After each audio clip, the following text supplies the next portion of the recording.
नमस्कार, मी विशाल पाटील। सुप्रीम कोर्टानं निर्देश दिल्यानंतर राज्यामध्ये लवकरच आता स्थानिक स्वराज्य संस्थांच्या निवडणुकांचं बिगुल वाजणार आहे आणि त्यामुळे प्रत्येक पक्ष हा आगामी निवडणुकांच्या दृष्टीने तयारीला लागलेला आहे। निवडणुका आल्या म्हणजे सर्वात महत्त्वाचा मुद्दा असतो तो म्हणजे जागा वाटपाचा।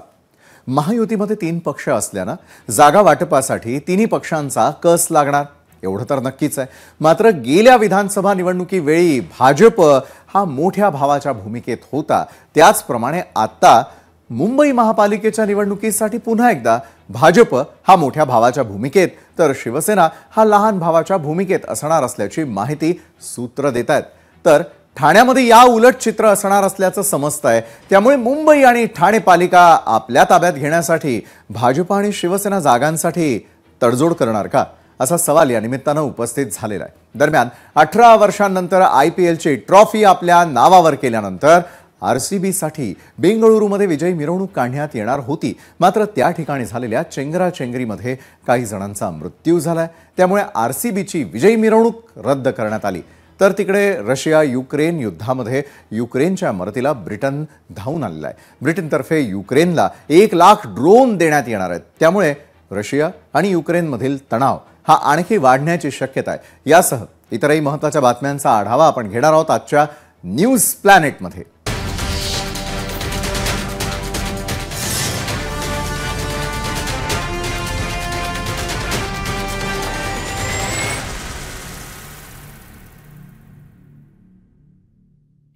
न्यूज प्लॅनेटचे सहप्रायोजक आहेत सपट परिवार, माझा चहा माझा परिवार। मुंबई महानगरपालिका निवडणुकीच्या जागा वाटपात भारतीय जनता पक्ष हा मोठा भाऊ असेल तर शिवसेना लहान भाऊ असेल अशी माहिती सूत्रांकडून कळतेय। तर ठाण्यामध्ये मात्र या उलट चित्र असणार असल्याचंही कळतंय।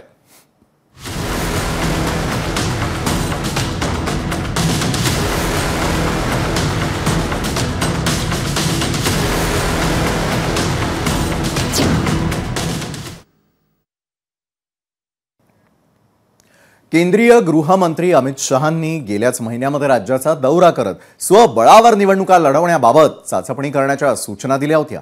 मात्र आगामी स्थानिक स्वराज्य संस्थांच्या निवडणुका महायुतीतच लढण्याच्या दृष्टीने भाजपने तयारी केलेली आहे। आगामी मुंबई महापालिका निवडणुकीच्या जागा वाटपाबाबत भाजप हा मोठ्या भावाच्या भूमिकेत तर शिवसेना हा छोट्या भावाच्या भूमिकेत असेल असं सूत्रांचं म्हणणं आहे। मुंबईमध्ये भाजप मिशन 150 राबवण्याच्या तयारीत असल्याचं कळत आहे, तर शिवसेनेचा बालेकिल्ला म्हणून ओळख असलेल्या ठाण्यामध्ये मात्र या उलट चित्र असणार असल्याचंही समजतंय। म्हणजेच काय तर ठाण्यामध्ये ताकद जास्त असलेली शिवसेना ही मोठ्या भावाच्या तर भाजप हा लहान भावाच्या भूमिकेत असल्याची माहिती मिळते। मुंबईमध्ये शिंदेंनी ठाकरेंच्या पक्षाला सुरुंग लावत 40हून अधिक नगरसेवक गळाला लावलेले आहेत, त्यामुळे ठाकरे बॅकफूटवरती गेलेले आहेत। मात्र तरी देखील मुंबईमध्ये शिंदेंना अपेक्षित जागा मिळण्याची शक्यता मात्र कमीच आहे।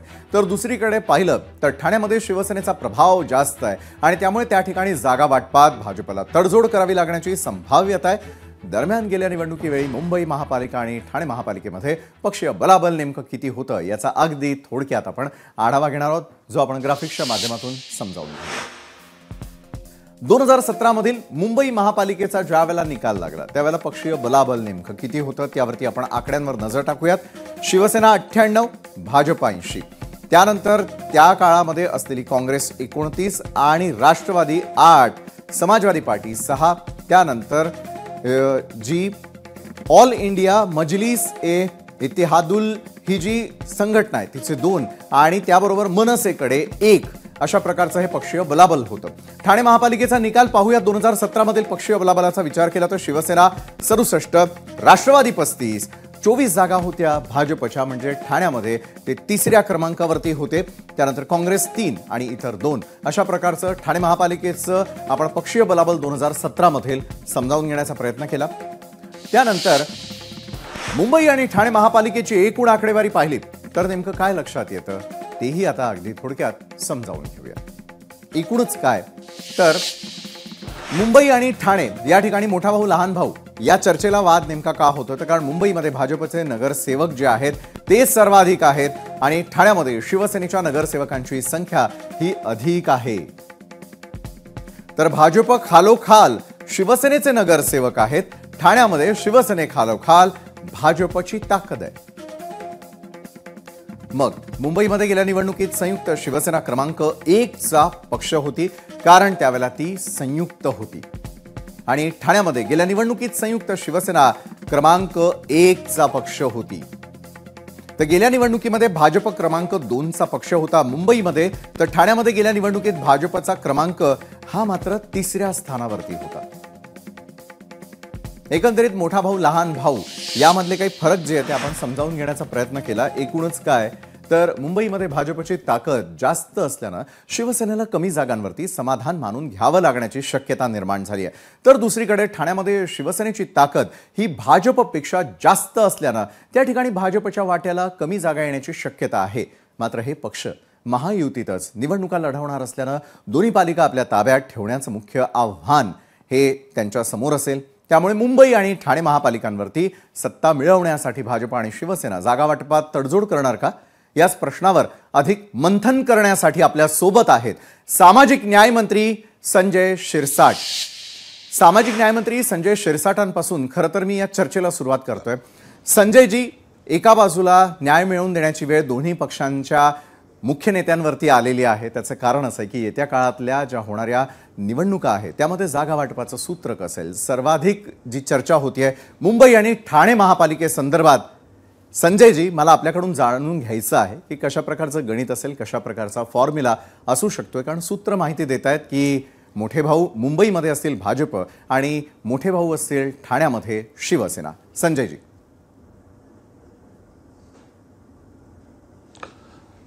मुंबई महानगरपालिकेच्या निवडणुकीसोबतच महाराष्ट्रातील सर्व महानगरपालिकेच्या निवडणुका लागतात. हां, मुळामध्ये एक गोष्ट समजून घ्या की ह्या निवडणुका कार्यकर्त्यांच्या असतात.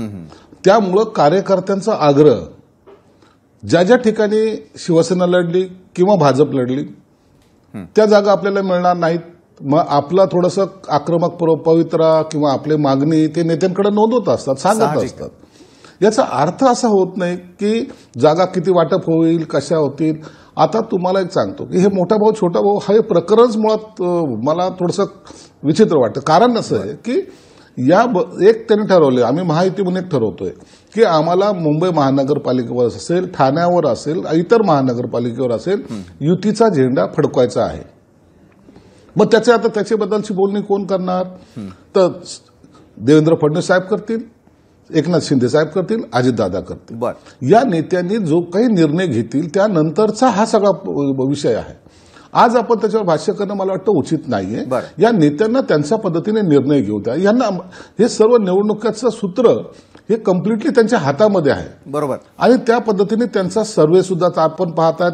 अनेक भागामध्ये सर्व्हे होतोय, अनेक भागाचे मतं जाणून घेतले जात आहेत, कोणती जागा चांगली आहे, कोणती वाईट आहेत. यावर हे तिन्ही नेते बसून जेव्हा चिंतन करतील किंवा त्याचा अभ्यास करतील त्यानंतर ते ठरवतील की कोणी किती जागा कुठे लढवायच्या. बरोबर. मला असं वाटतं आम्ही छोटा भाऊ किंवा मोठा भाऊ या बाबतीवर जात नाहीत. आम्हाला एकच कळतं, आम्ही भाऊ आहोत आणि आमचा झेंडा या महानगरपालिकेवर फडकला पाहिजे. बरोबर आहे. शुभेच्छा आहेत खरं तर सर्व राज्यातल्या जनतेकडून आणि आमच्या संपूर्ण टीमकडून देखील. मात्र संजयजी, मगाशी जी तुम्ही 3 महत्त्वपूर्ण नावं घेतली, राज्याचे मुख्यमंत्री आणि दोन्ही उपमुख्यमंत्री मिळून जागा वाटपाचा फॉर्म्युला निश्चित करतील. कार्यकर्त्यांना त्यांचं मत मांडायचा पूर्ण अधिकार असतो. मात्र संजयजी, ज्या वेळेला कुठलीही महापालिका निवडणूक असते त्यावेळेला त्या पक्षाला देखील आपली स्वतःची जागा मांडणं गरजेचं असतं. मुंबईचा जर आपण विचार केला त्यावेळेला संयुक्त असलेली शिवसेना ही फार मोठी ताकद होती. मात्र ती दुभंगल्यानंतर काय चित्र होऊ शकतं याची अगदी थोडक्यात झलक आपल्याला गेल्या 2 निवडणुकांच्या काळामध्ये पाहायला मिळाली. तेच चित्र ठाण्यामध्ये जर आपण पाहायला गेलं तर तुमचा पक्ष त्या ठिकाणी मोठा होता. तुमच्या पाठोपाठ राष्ट्रवादी काँग्रेसची त्या ठिकाणी महत्त्वपूर्ण भूमिका होती आणि 3ऱ्या स्थानावर असलेला भाजप. त्यामुळे छोटा भाऊ मोठा भाऊ ही कार्यकर्त्यांची असलेली मागणी किंवा आपल्याच काही ज्येष्ठ नेत्यांची असलेली मागणी, त्या अनुषंगानं मतदारांचा थोडा गोंधळ दूर व्हावा यासाठी मी विचारलेला हा आपल्यासाठी खरं तर संजयजी प्रश्न होता. दुसरी गोष्ट, जर जागा वाटप ठरवलं आणि महायुतीला या तिन्ही महापालिका हव्या असल्या तरी देखील अजितदादांची भूमिका अतिशय महत्त्वाची असेल. त्यांचं स्थान काय असू शकतं संजयजी? नाही, अजितदादाच्या भूमिकेबद्दल आम्ही कधी शंका घेतलीच नाही ना. मी बोलताना सुद्धा हेच सांगितलं की देवेंद्र फडणवीस, एकनाथ शिंदे साहेब आणि अजितदादा हे तिन्ही नेते मिळून ठरवतील. हे माझी स्पष्ट भूमिका आहे. मी असं कधी यांना डावलून किंवा यांना वगळून आम्ही करतोय असातला भागच नाहीये. म्हणून प्रत्येक पक्षाची एक आपली भूमिका असते, त्याचा मतदार सुद्धा असतो आणि त्या मतदाराला जर तुम्ही काउंटच करत नसाल तर ते सुद्धा योग्य नाही. म्हणून आम्ही ह्या सर्वांनी मिळून, ह्या तिन्ही नेत्यांनी एकत्रितपणे निर्णय घेतील असंच मी बोललेलो आहे. बरोबर आहे. आणि मला वाटतं हे योग्य आहे, कारण की ज्या ज्या ठिकाणी ज्या ताकद आहे किंवा ज्या ज्या ठिकाणी निवडून येण्याची क्षमता आहे, आपले नगरसेवक येऊ शकतात, त्या जागा मागणं हे त्यांचं निश्चितच त्यांचा हा हक्क आहे आणि तो हक्क कुठे डावलत नाही. बरोबर. म्हणून संजयजी, हा सगळा विचार हा निवडणुकीच्या काही कालावधीच्या पूर्वी होईल. साहजिक आहे आणि ती वेळ येऊन ठेपलेली आहे, कारण न्यायालयानं देखील तसं सांगितलेलं आहे की लवकरात लवकर स्थानिक स्वराज्य संस्थांच्या निवडणुका व्हाव्या. लोकसभा असेल किंवा विधानसभा असेल, त्यावेळेला ज्या मुद्द्यांवर निवडणुका लढवल्या जातात ते मुद्दे कम्प्लिटली वेगळे असतात. मात्र ज्या वेळेला आपण स्थानिक स्वराज्य संस्थांचा विचार करत असतो त्यावेळेला मात्र त्या ठिकाणचं राजकीय गणित जे असेल किंवा त्या ठिकाणी प्रत्येक पक्षाची असलेली ताकद असेल त्यावरती या जागा वाटपाचा निर्णय होतो. संजयजी, मला आपल्याला विचारायचं आहे, शिवसेनेपुरतं बोलूयात, तुमची बलस्थानं कुठली आहेत, मुंबई की ठाणे? नाही, दोन्हीकडे आहेत. असं तुम्हाला याचं कमी जास्त म्हणून सांगता येणार नाही. बलस्थानं दोन्हीकडे आहेत. आता जागा वाटपाचा जो काही प्रश्न येईल ना, त्यावेळेला तुम्हाला फक्त जो काही आता तुम्ही सर्वे करणार आहात किंवा त्या ठिकाणची असलेली सिच्युएशन आजची काय आहे, या सगळ्या गोष्टीचा बारकाईने विचार करावा लागेल. बरं, मी हे म्हणत नाही आमचं बलस्थान मुंबई आहे, ठाणे आहे, मग भाजपचं आहे की नाही, आहे, निश्चित आहे. आम्ही असं त्यांनाही नाकारत नाही. राष्ट्रवादीचं आहे, काही ठिकाणी त्यांचं आहे, निश्चित आहे. आम्ही हे नाकारतच नाही कधी. आणि म्हणून ही युती करताना हा खरं तर तुम्हाला खरं सांगू का, ही कार्यकर्त्याची निवडणूक असल्यामुळं ना शेवटच्या टप्प्यापर्यंत त्याची बोलणी करावी लागणार आहे. बरोबर आहे. कार्यकर्त्यांचा आग्रह तुम्हाला माहिती आहे. कार्यकर्ता म्हणतो मी आता ही निवडणूक लढवू नये तर मग कोणती लढवायची. मग त्यामुळं त्यांचा जो आग्रह असतो ना, त्या आग्रह सुद्धा टाळताना किंवा मोडताना फार त्रास होतो नेत्यांना. त्यांनाही वाटतं की आपला कार्यकर्ता हा मोठा झाला पाहिजे आणि म्हणून मग एखाद्याला नाराज करणं हे नेत्यांना सुद्धा परवडणारं नसतं, नेत्यांना सुद्धा चांगलं वाटत नसतं. म्हणून हे थोडासा संयम आता राखून त्यांना निर्णय घ्यायचा असतो आणि हे छोट्या निवडणुकीमध्ये निर्णय घेणं हा सगळ्यात अवघड प्रक्रिया असते. मोठ्या निर्णय विधानसभा किंवा लोकसभेमध्ये एखाद्याला टाळणं हा काय इतका मोठा परिणाम होत नाही, पण छोट्या निवडणुकीमध्ये एका वार्डमध्ये एका प्रभागामध्ये 4 नाही 10 लोक इच्छुक असतात. त्या 10 लोकांना 9 लोकांना टाळून 10वेला तिकीट देणं हे सुद्धा फार जिकरीचं काम असतं. बरोबर आहे संजयजी, मी प्रत्येक पक्षासमोरची ही अडचण निश्चित समजू शकतो, कारण शेवटी कार्यकर्त्यांवरच पक्ष चालत असतो. संजयजी, मला एकनाथ शिंदेंच्या बाबतीत एक थोडंसं विचारावं असं वाटतं. जसं तत्कालीन ते मुख्यमंत्री असताना किंवा आता ते उपमुख्यमंत्री झालेले असताना लोकसभा आणि विधानसभा निवडणुकांच्या वेळेला भाजपनं केलेले सर्वे आणि त्याचं कारण पुढे देत जागा वाटपाचा तिढा सोडवण्याचा प्रयत्न त्यावेळेला करण्यात आलेला होता. मात्र त्याही वेळेला आपल्याला हव्या त्या जागा आपल्या पदरात पाडून घेण्यासाठीचे शिवसेनेचे प्रयत्न पूर्ण महाराष्ट्रानं पाहिलेले आहेत. आत्ता देखील मात्र ज्या वेळेला जागा वाटपाचा तिढा सोडवायचा असेल त्यावेळेला एकनाथजी शिंदे जे सर्व कार्यकर्त्यांना सोबत घेऊन चालतात, ते कार्यकर्त्यांच्या मनाचा, त्यांच्या निकालाचा किंवा त्यांच्या मागणीचा पुरेपूर विचार करूनच मग तिकीट वाटप होईल का? आणि राहिला प्रश्न मुंबई संदर्भातला, कारण मुंबईवरती शिवसेना आजपर्यंत आपला झेंडा रोवून होती. तेच चित्र येत्या काळातल्या निवडणुकांना आम्हाला पाहायला मिळेल का? सर्वाधिक जागा आपल्या पदरात पाडून घेण्यासाठी एकनाथजी शिंदे यांची शिष्टाई म्हणा किंवा त्यांच्या मागण्या मान्य होतील असं आपल्याला वाटतं का? संजयजी, बघा, मुख्यमंत्री एकनाथ शिंदे होते त्यावेळेला ते कधी मुख्यमंत्र्याच्या भूमिकेत राहिले नाही. आता उपमुख्यमंत्री आहेत, ते कधी त्या भूमिकेत नाहीत, ते कार्यकर्त्याच्या भूमिकेत आहेत. बरोबर आहे. आणि म्हणून त्यांना ग्राउंड लेवलवर आज जरी तुम्ही पाहिलं, एखादा गणपती उत्सव असेल तर एकनाथ शिंदे सकाळी 4 वाजेपर्यंत फिरतात. हे महाराष्ट्राने पाहिलेलं मुख्यमंत्री असताना. आताही तुम्ही पाहाल, त्यांच्या ठाण्यामध्ये जाऊन पाहाल किंवा इतर ठिकाणी जाऊन पाहाल, कुणाचं लग्न असेल, मौता असेल किंवा कोणताही कार्यक्रम असेल, ते कधीही टाळत नाही. म्हणून कार्यकर्त्याशी निगडीत असलेला हा नेता आहे. म्हणून त्यांना ह्या गोष्टीची जाणीव आहे की आपल्याला नेमकं काय करायचंय. बरोबर आहे. आपला कार्यकर्ता आता इतके पक्षप्रवेश होतात. तुम्ही पाहताय मुंबईमध्ये रोज पक्षप्रवेश होत आहेत आणि चांगले कार्यकर्ते येतात. मग त्या कार्यकर्त्याला दिलेल्या आश्वासनाचं काय, मग त्यांच्यासाठी आपण भांडलं पाहिजे का किंवा प्रेमाने जागा घेतल्या पाहिजेत का, या सगळ्या गोष्टी ह्या शिंदे साहेबांच्या डोक्यामध्ये असतात. आणि म्हणून ते कधीही कार्यकर्ता हा प्रायोरिटी हा त्यांचा बाणा असतो. उगच म्हणून नाही, चलो लढणे का म्हणून लढणे का नाही, असं नाहीये. तुम्ही पाहिलं लोकसभा, ग्रामपंचायती पाहिल्या असतील, लोकसभा त्याच्यानंतरच्या पाहिल्यात, विधानसभा पाहिलेल्या आहेत. कार्यकर्त्याला पूर्णपणे बळ देणारा नेता म्हणून त्यांच्याकडे पाहिलं जातं. बरोबर आहे. आम्ही जे निवडून आलोत ना, त्यामागे सुद्धा त्यांचं बळ हे आम्हाला कामी आलेलं आहे. अहो, विधानसभेच्या टायमाला तर एकेका मतदारसंघामध्ये जाऊन बसणे, ठाण मांडणे, स्वतःचा मतदारसंघ सोडून असा नेता पाहिलेला नाही. आणि त्यांना जे जे काही अडचणी असेल त्या सोडून, मग ते विरोधकाचे असतील किंवा असं म्हणजे पक्षातले असतील, या सगळ्या अडचणीवर मात करून एवढा जो स्ट्राईक रेट ते आणतायत ना, हे त्यांचं मेहनत नाही का? म्हणून ह्या निवडणुकीमध्ये सुद्धा कार्यकर्त्याला वायरावर सोडणार नाही, हे आम्हाला खात्रीने सांगायचं वाटतं. बरं संजयजी, तुमच्याशी बोलताना एक गोष्ट मला जाणवतीये की एकनाथ शिंदेच्या स्वभावासंदर्भात आपण बोललेत. राज्याचे उपमुख्यमंत्री आहेत ते. जसं तुम्ही म्हणालात, कार्यकर्त्यांसाठी जर धावून जाणारा हा नेता असेल तर त्यांच्या उमेदवारांसाठी देखील तो तितकीच धाव घेणार. मात्र दुसरीकडे एक मुंबईमध्ये सर्वात मोठं आव्हान समोर येण्याची शक्यता आहे. जसं की आदित्य ठाकरेंनी, उद्धव बाळासाहेब ठाकरेंच्या शिवसेनेकडून एक वक्तव्य झालं की मनसेला त्यांनी ग्रीन सिग्नल दिल्याचं पाहायला मिळतंय. उद्या जर फ्युचरमध्ये अशा प्रकारचं गठबंधन त्यांचं पाहायला मिळालं तर तुमच्या समोरच्या अडचणी वाढतील का? मग अशा वेळेला तुमची स्वतःची स्ट्रॅटेजी काय असू शकते, रणनीती काय असेल? कारण रणनीतिकार म्हणून देखील एकनाथ शिंदेंकडे पाहिलं जातं. संजयजी, आता तुम्ही कालचे स्टेटमेंट आहे ना, तुम्ही असे डायरेक्ट सांगताय की त्याने मनसेला काहीतरी आव्हान दिलं किंवा त्यांना सांगितलंय, हाक दिलेली. तुम्ही ते स्टेटमेंट एकदा पहा. कोणताही पक्षाचा नेता जर महाराष्ट्राच्या हितासाठी आमच्या बरोबर येत असेल तर आम्ही त्यांना बरोबर घेऊन जायला तयार आहोत. कुठे त्यांनी पक्षाचं नाव घेतलं? परंतु बोलताना असं बॅलन्स बोललं गेलं की आम्ही त्यांना सांगितलं आमचे दरवाजे उघडे आहेत. अशाने युती नसते होत. तुम्ही समजून घ्या ही गोष्ट. त्यांनी हे जनरल बोललंय. मग कोणत्याही पक्षाचा नेता, मग सपा बरोबर तुम्ही जाणार आहात का? तुम्ही एमआयएम बरोबर जाणार आहात का? त्या पक्षाचे लोक नेते तुम्हाला हाक दिले तर तुम्ही त्यांच्यावर काम करणार आहात का? या अनेक अर्थ त्याच्यात लावू शकतो आपण. म्हणून मनसेला दुखवायचं तर नाहीच, पण युती पण करायची नाही, हे त्यांची ठरलेली स्ट्रॅटेजी आहे. मी वारंवार हे सांगत आलेलो आहे. आणि आम्हाला दरवेळेला सांगतोय आम्ही की हे त्यांना हे नको होते, म्हणून त्यांनी त्यांच्याशी म्हणजे जे काही झालं त्या काळात ते सर्वांना माहिती आहे, म्हणून ते बाजूला झालेले आहेत. भविष्यामध्ये ते एकत्र येईल अशी शक्यता कमीच आहे. बरोबर आहे. तुमची रणनीती काय असेल? तुम्हाला कुणाकुणासोबत जायचं? संजयजी, अगदी थोडक्यात.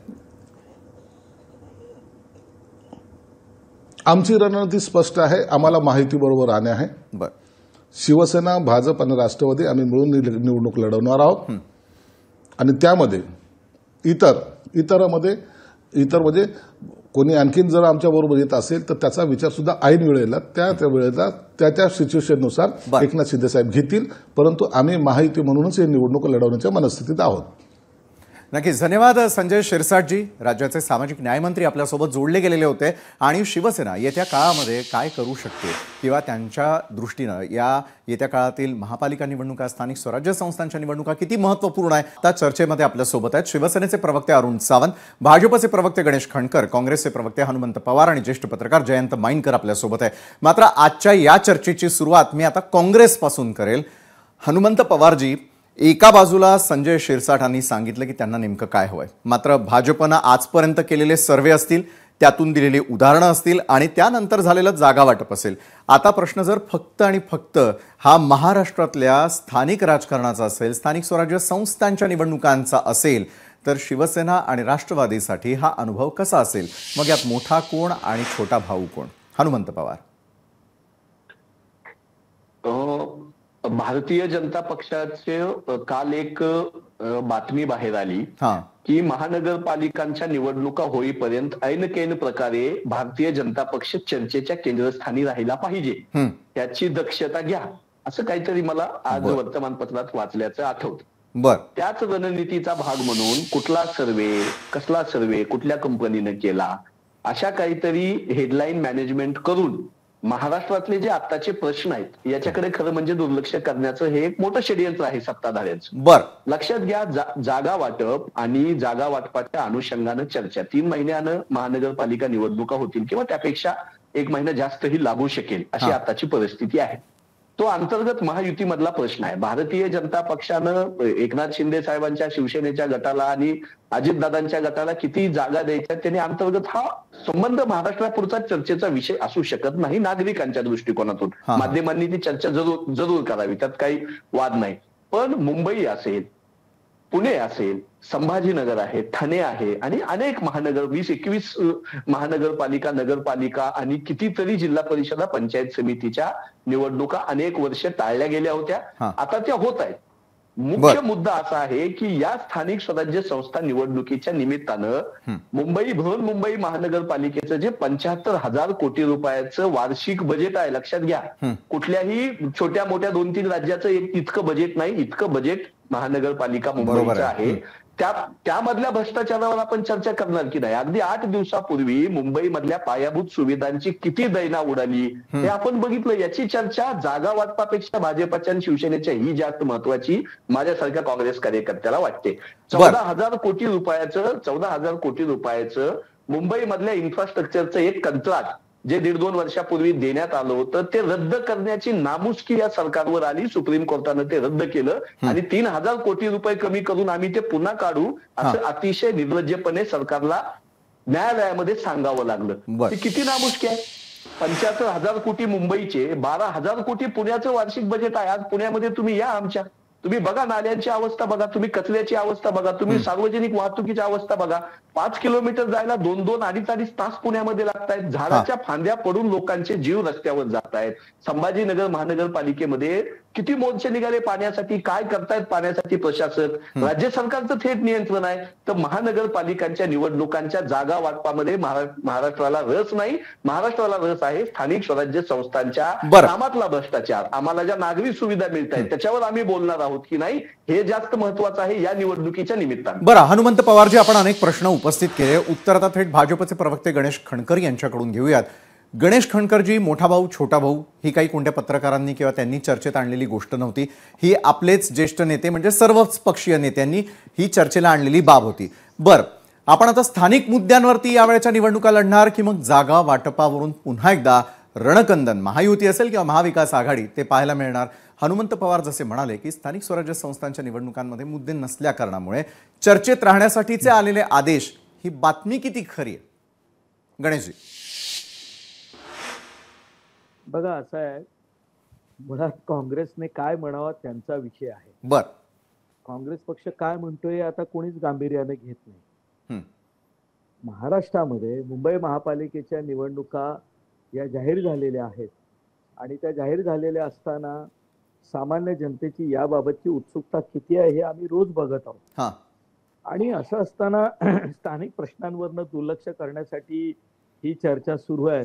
मुळात असं आहे की काँग्रेसचे उभ्या महाराष्ट्रामध्ये अनेक नेते, अनेक पदाधिकारी, अनेक नगरसेवक हे त्यांचा पक्ष सोडून आता दुसऱ्या पक्षात जात आहेत.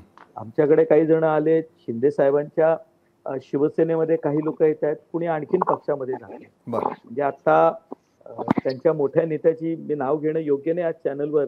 1-2 दिवसामध्ये हा प्रवेश झाल्यानंतर आज जे काही काँग्रेसचे प्रवक्ते म्हणतात त्यांचं समाधान होईल याची माझी अपेक्षा आहे. बघा, निवडणूक आल्यानंतर ही चर्चा किंवा ही धावपळ कुठे असते, तर जो पक्ष त्या निवडणुकीमध्ये जिंकण्याची शक्यता जास्त असते त्याकडे स्वाभाविक आहे कार्यकर्त्यांच्या अपेक्षा जास्त असतात. इतरही पक्षातल्या कार्यकर्त्यांची त्या पक्षात जाण्याची तयारी असते. याचं कारण ही निवडणुकीत कार्यकर्त्यांची निवडणूक, ही जमिनीवरची निवडणूक आहे आणि त्यामुळे हे होणं स्वाभाविक आहे ना. आता तुम्ही जो विषय म्हणालात, मुळात मला आता काँग्रेसचे प्रवक्ते आज उत्तर देतील का की चला आम्ही तरी तयार आहोत ना, की आम्ही महायुती म्हणून या निवडणुकीला सामोरे जाऊ, ही आमची भूमिका आहे. आमचं जागा वाटप काय होईल ते आम्ही आमचं बघून घेऊ. तुम्ही महाविकास आघाडी म्हणून मुंबई महापालिका एकत्र लढणार आहात का? उद्धव बाळासाहेब ठाकरे जे आता शिवसेना पक्षाचं नेतृत्व करतायत ते तुम्हाला विचारायला तरी तयार आहेत का? किंवा शरद पवारांचा गट हा तुम्हाला विचारायला तरी तयार आहे का? अहो, तुमच्यात चर्चाही नाही, तुमची कोणी कुणाला विचारत देखील नाही. अशा असताना तुम्ही महाविकास आघाडी म्हणून तुमच्या निवडणुकीचं बघा ना. आम्ही सक्षमपणे निवडणुकीला सामोरे जाणार आणि यावेळेला महायुतीचा महापौर हा महाराष्ट्रामध्ये मुंबई, ठाणे, नाशिक, पुणे, संभाजीनगर, नागपूर या कोल्हापूर या सगळ्या ठिकाणी बसणार. बरं, तुमची चिंता करा, आमची चिंता करू नका. बरं, हनुमंत पवार त्यांना विचारलेल्या प्रश्नांची उत्तरं देतील. मात्र तत्पूर्वी शिवसेनेचे प्रवक्ते अरुण सावंत यांना मला विचारायचं आहे. अरुणजी, मगाशी आता गणेश खणकर यांनी जो विश्वास व्यक्त केला की ज्याही महापालिकांची त्यांनी नावं घेतली, मुंबई असेल, पुणे असेल किंवा मग ठाणे असेल, प्रत्येक ठिकाणी महापौर हा महायुतीचा असेल असं ते म्हणताय. जागा वाटपाच्या तडजोडीसाठी मात्र तुमची शिवसेना तयार आहे का?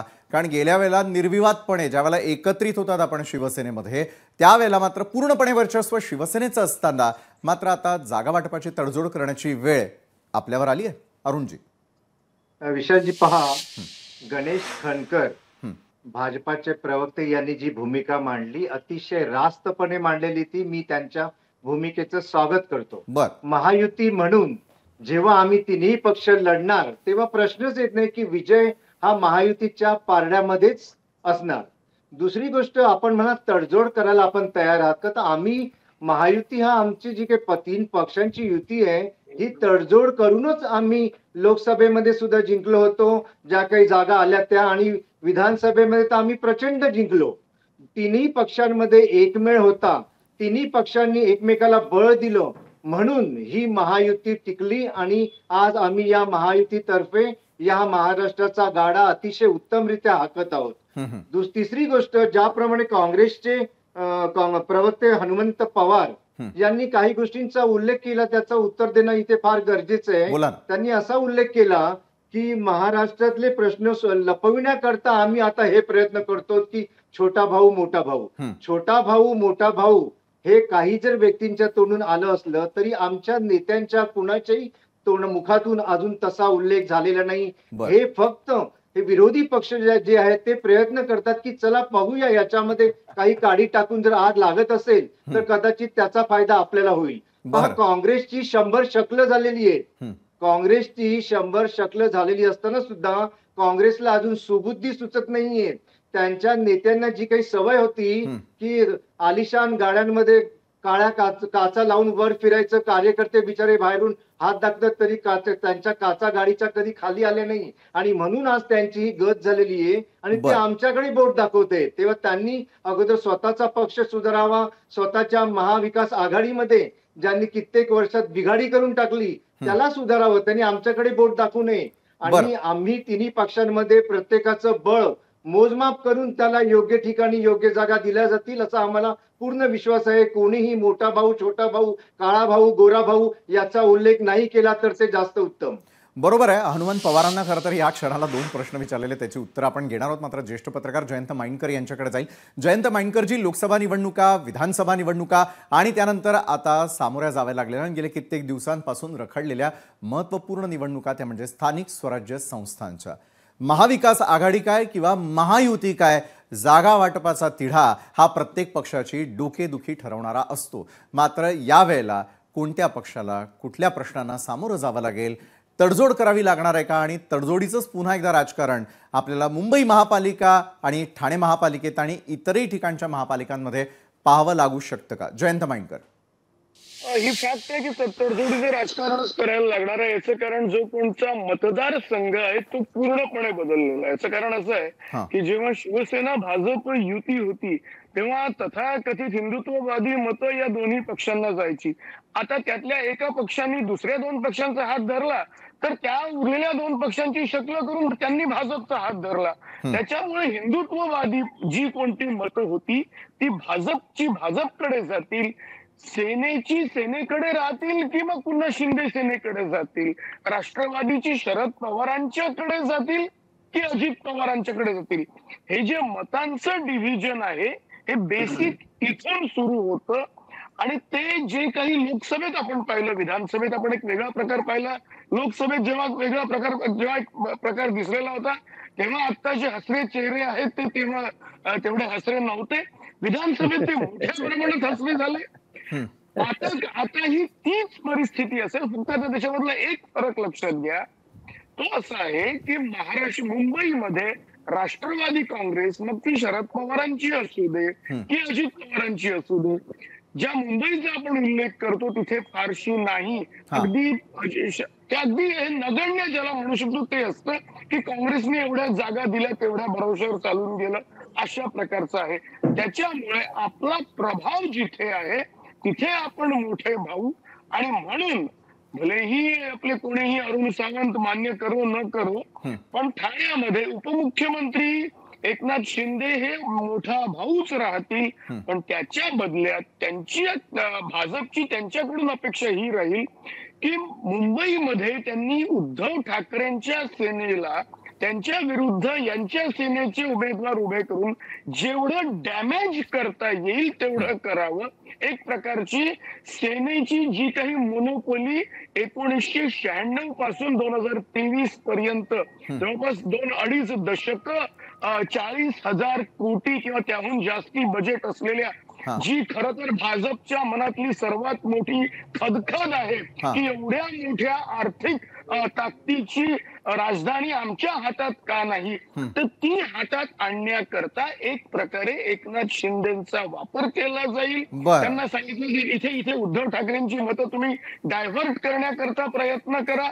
त्याचबरोबर ठाणे त्याच्या बदल्यात ठाणे त्यांच्याकडे राहील. म्हणजे ठाण्यातला ऑब्व्हियसली पत्रकारांनी काय बोलावं हे सुद्धा आम्हाला सांगायचं का आम्ही असं म्हणू बुवा की ठाण्यामध्ये एकनाथ शिंदे हे मोठे बंधू, तर तिथे भाजप लहान भाऊ असेल, तर मुंबईमध्ये भाजप हा मोठा भाऊ आणि अर्थात शिंदे सेना लहान भाऊ. आणि याच्यामध्ये आतापर्यंत डिस्कशन मध्ये न आलेला एक फॅक्टर तो म्हणजे मनसे. हा मनसेचा सुद्धा फॅक्टर मला असं कुठेही वाटत नाही. जे शिरसाटांनी आपल्या इंटरव्ह्यू मध्ये सांगितलं की मला वाटत नाही दोन भाऊ एकत्र येतील.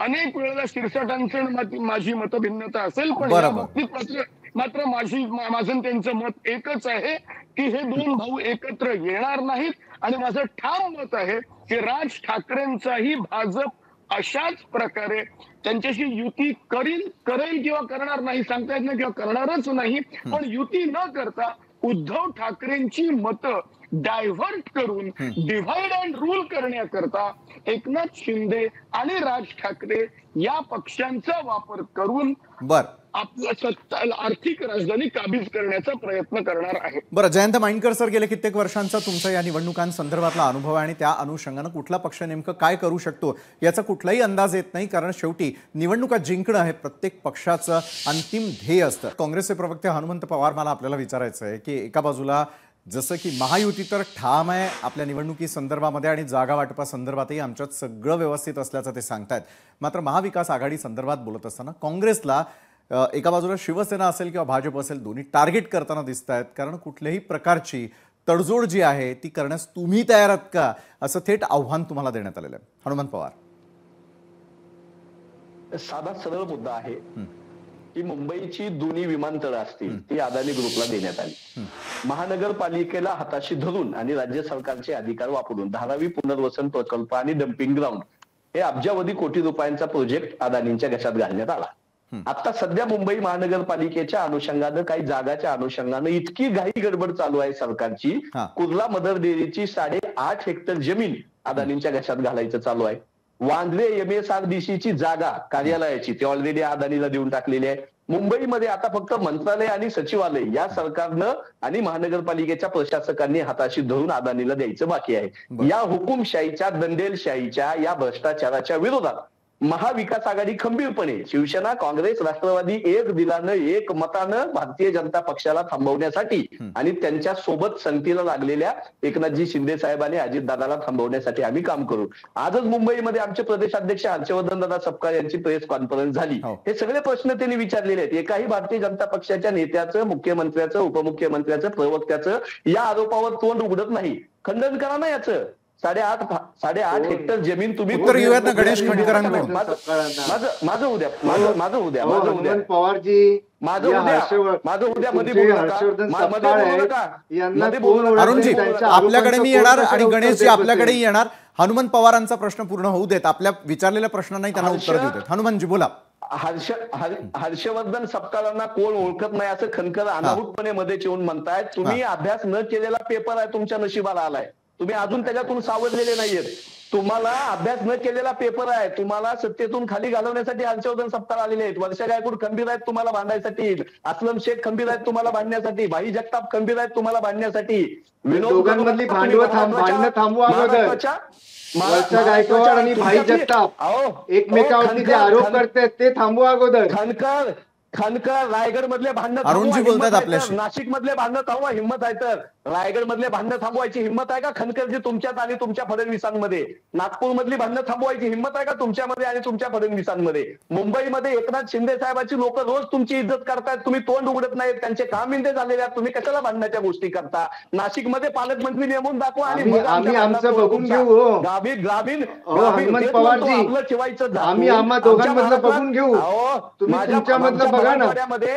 आमच्या मराठवाड्यात मन आहे आपलं ठेवायचं झाकून लोकांचं बघायचं वाकून. मुंबईमधली जनता तुम्हाला या महानगरपालिका निवडणुकीमध्ये घरी बसल्याशिवाय राहणार नाही. नाशिकमध्ये पालकमंत्री नेमून दाखवा. रायगडमध्ये पालकमंत्री नेमून दाखवा. तुम्ही बघत राहा. हनुमंत पवारजी ही दिवा स्वप्न बघण्यामध्ये तुमचे 6 महिने निघून जातील आणि भगवा फडकलेला असेल महानगरपालिकेवरती.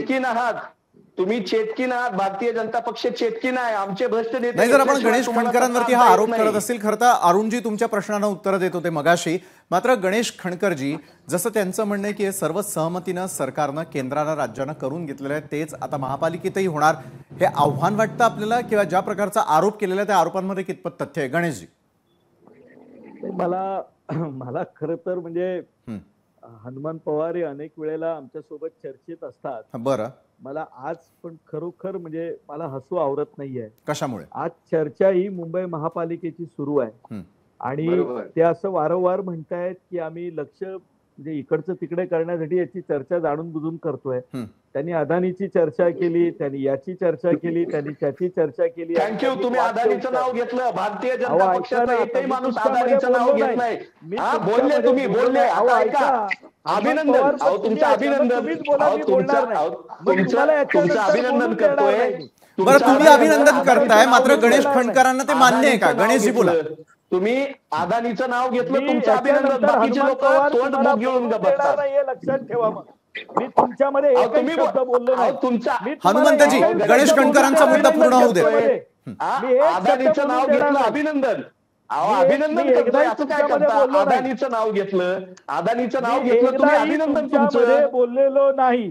शांतपणे अदानीचं नाव घेतलं. हनुमंत पवारजी, आपण चर्चेला पुढे नेऊयात. मी थोडा आपल्याला थांबवतो. गणेश खणकर बोला. त्यांनी एक वाक्य उच्चारलं, आपलं ठेवायचं झाकून आणि दुसऱ्याचं बघायचं वाकून. आता मला एक कळत नाही, ज्यांचे 2 नेते नॅशनल हेरॉल्ड प्रकरणाच्या हजारो कोट्यावधींच्या जामिनावर बाहेर आहेत आणि आम्ही एअरपोर्ट देण्याचा निर्णय आम्ही नाही घेतला हो. बरं, हा तुमच्या मनमोहन सिंगच्या सरकारने जो घेतला होता. गोव्यामध्ये पहिल्यांदा दिगंबर कामत असताना साहेब तुम्ही बंदर त्यांना दिलत नाव. आता आमच्या नावाने का खडे फोडताय? अहो, तुम्हीची सुरुवात जामिनावर बाहेर असलेल्या मंत्रिपदाची शपथ देत आहे. जामिनावर बाहेर असलेल्या. तुम्ही कुठं ऐकलं माझं? तुम्ही कुठं ऐकलं माझं? तुम्ही मला कट केलंय. तुम्ही कुठं ऐकलं? तुम्ही कुठं? नको करू देऊ. नको करू देऊ. नको. मी बोलताना तुम्ही बोलला. नाही, मी बोलताना तुम्ही ऐकलं नाही. महाराष्ट्रातल्या प्रेक्षकांना खरं ते कळू देऊयात ना. आपण थेट मुद्द्यावरती चर्चा करूयात. सर्व प्रवक्त्यांना मी विनंती करतोय. आरोपींना कॅबिनेट मंत्रीपदाची शपथ देत आहे. निश्चितच आहे. हनुमंत पवारजी, गणेश खणकरांचं उत्तर पूर्ण होऊ द्यात. इतरही 2 मान्यवर आहेत आपले जे चर्चेमध्ये सहभागी आहेत. मी बोलताना थांबवलं नाही. तुम्ही माझं पूर्ण होऊ दिलं नाही. माझं पूर्ण होऊ दिलं नव्हतं. हनुमंतजी, आपण विचारलेल्या प्रश्नाचं उत्तर आपण गणेश खणकरांकडून घेत होतो. तुम्ही मध्ये बोलले. मी बोलताना मला कट केलं. बोलले तुम्ही 3 वेळा बोलले. खोटं बोलू नका. 3 वेळा बोलले. ऐकायला शिका, ऐकून घ्यायला शिका. तुमचं हास्यास्पद बोलणं बंद करा. हास्यास्पद बंद करा. हास्यास्पद बंद करा. तुम्ही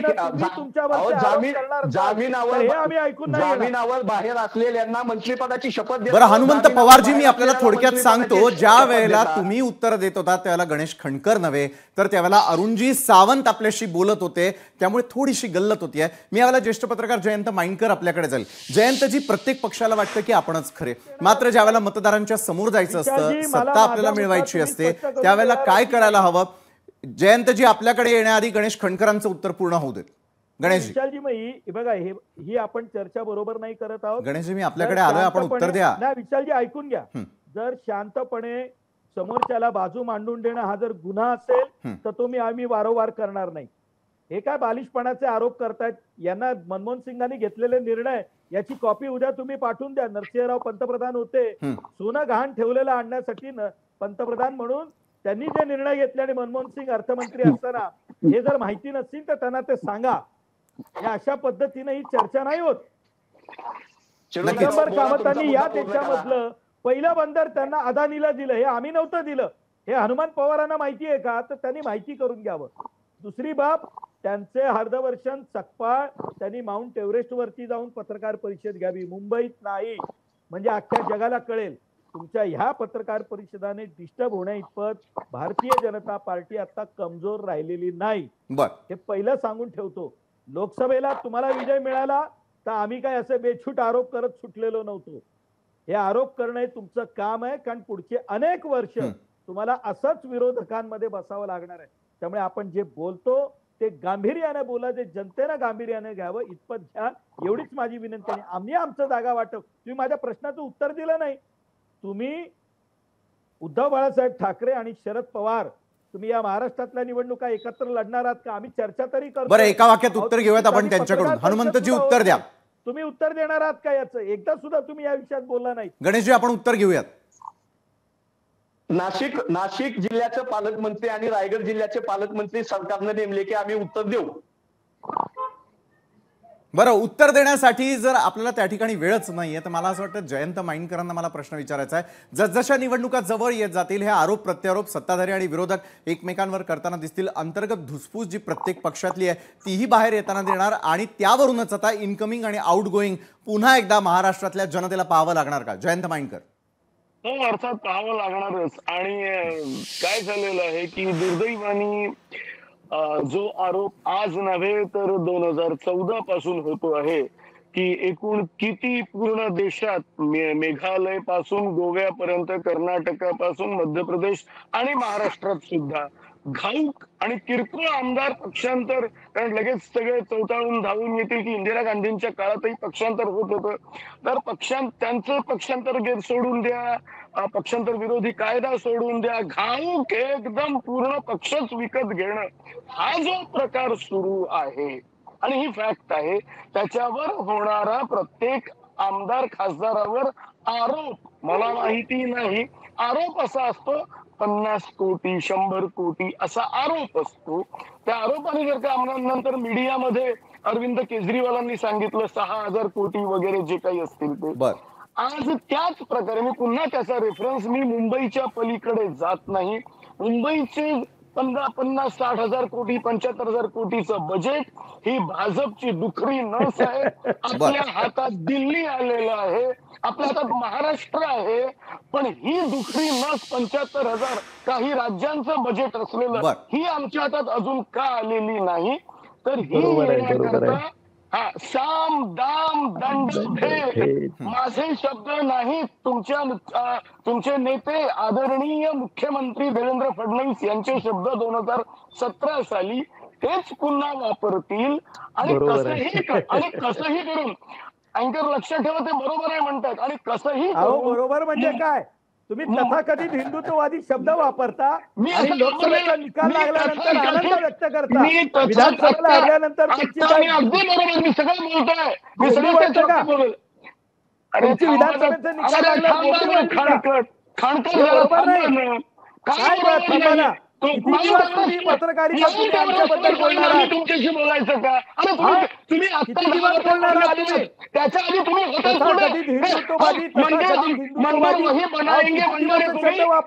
तुम्ही आहातच कोण? तुमच्याकडे कोणी नव्हतं संघाच्या एखाद्या आमच्याकडे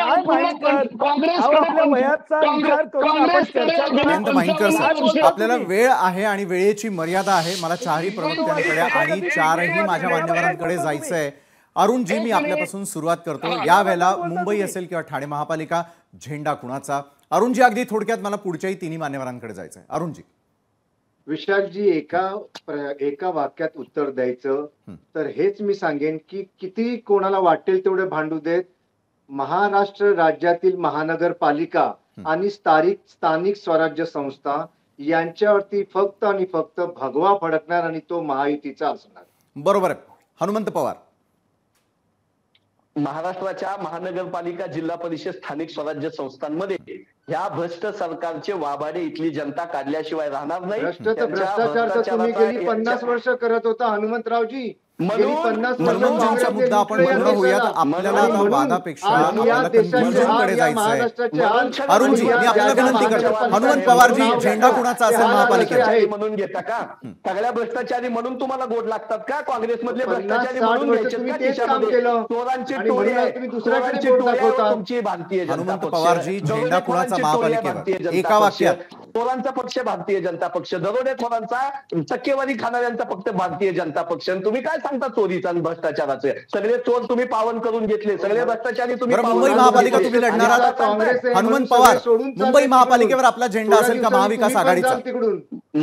मुंबई महानगरपालिकेमध्ये सत्ता मिळवायचं भारतीय जनता पक्षाचं स्वप्न मतदार धुळीस मिळवणार आहे आणि महाविकास आघाडीचा झेंडा फडकणार. बरं, गणेश खणकरजी, काय झालं हसायला? विनोद आहे का?